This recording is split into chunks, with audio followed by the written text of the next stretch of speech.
see, he instead decides to build a nation. The problem is, before God can build the nation, he needs a leader. You don't have any football players in here? Anyone? All right, we've got a couple. All right. Believe it or not, I used to play football back in my day, when I was your guys' age. And you see, on my team, we had this really, really short kid. He was probably about that tall. It's really small for a football player, if you don't know. And you see, I would never put that kid as a lineman. If you don't know anything about football, the linemen are your big, bulky, muscular guys.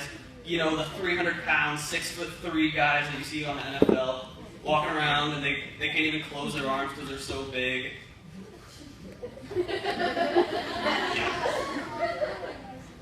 You would never put him on the line. He would get crushed. And it's not that the kid wasn't good. I mean, he was a great wide receiver. He was fast and quick, but lineman wasn't his job. It's not what he was good at. And when we see God build this nation, we would expect him to pick that big, strong, muscular, wise guy, right? That guy that's right for the job. But actually, we see God use a small guy, which makes no sense. He was the most unlikely man for the job. This guy's name was Abram. And God goes to Abram and he says, Abram, leave your house and go to the land that I'll show you later. If you have your story Bibles, turn to page 13 with me real fast. You see, the Lord makes this awesome promise to Abram. He says this to him, I will make you into a great nation, and I will bless you. I will make your name great, and you will be a blessing. I will bless those who bless you, and whoever curses you, I will curse. And all the peoples on the earth will be blessed through you. That's a huge promise. A huge promise to a very interesting choice of God. And I say that because if you and I were alive when Abram was alive, this is what we would know about Abram. There's 4 things. First off, Abram came from a family of idol worshippers, which would be a really weird choice to found a nation under God.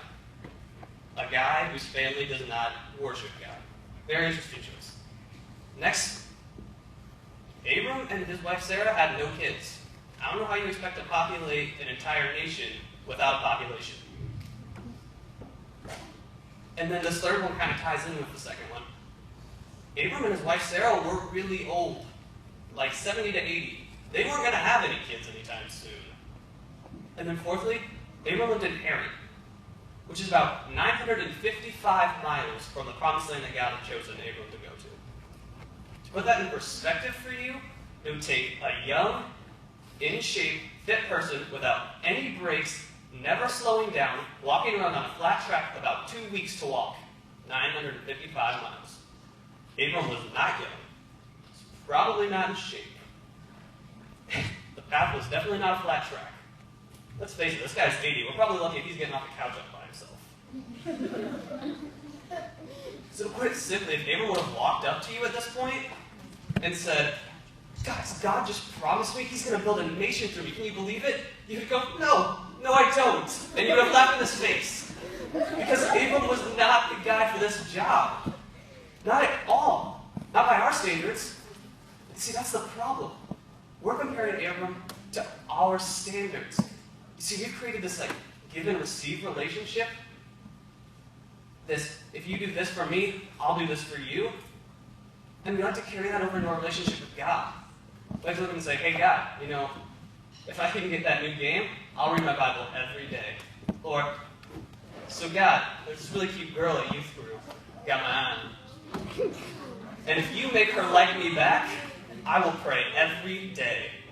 That's not how it works, guys. Trust me, I've tried that. If that would have worked for me, hold on, not in that situation. Calm down. What I meant was, if that's how God worked, I would have had superpowers in kindergarten. But you don't see me flying around the room right now. See, God doesn't want what we have to offer him. God's too great for that. God wants one thing from us. One thing. That's faith. God wants us to have faith in him. If you have your story Bibles, there's a definition of faith. I believe it's on the second page of the second chapter. I don't know what 14, I think. The definition is, faith is a trust, even more than just the knowledge that you have in your head. It involves your heart. It's something that you feel. And that's what Abraham had for God. He had faith. That's why God was able to take this small guy and turn him into a lineman.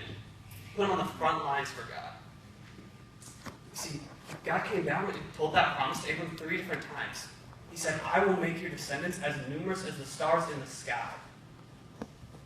He said, if anyone can count the dust of the earth, then he can count your descendants.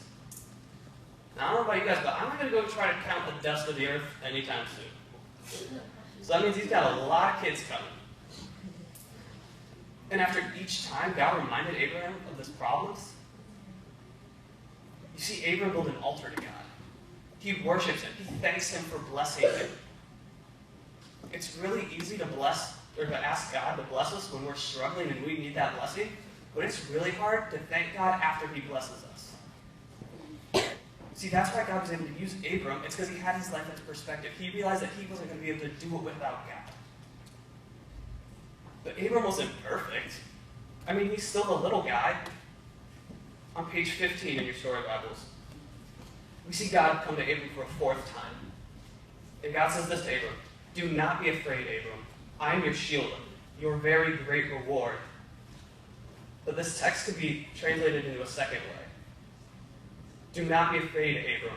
I'm your sovereign God, and you will be greatly rewarded. And then, the thing that happens next is mind-blowing. Abram turns around and questions God. He looks at God and says, O sovereign Lord, what can you give me since I remain childless, and the one who will inherit my estate is Eliezer of Damascus? God literally just told him, I will be bringing you a child. And Abram turns around and goes, oh yeah, since I will not have any children in my lifetime, what are you doing? So, not one of those.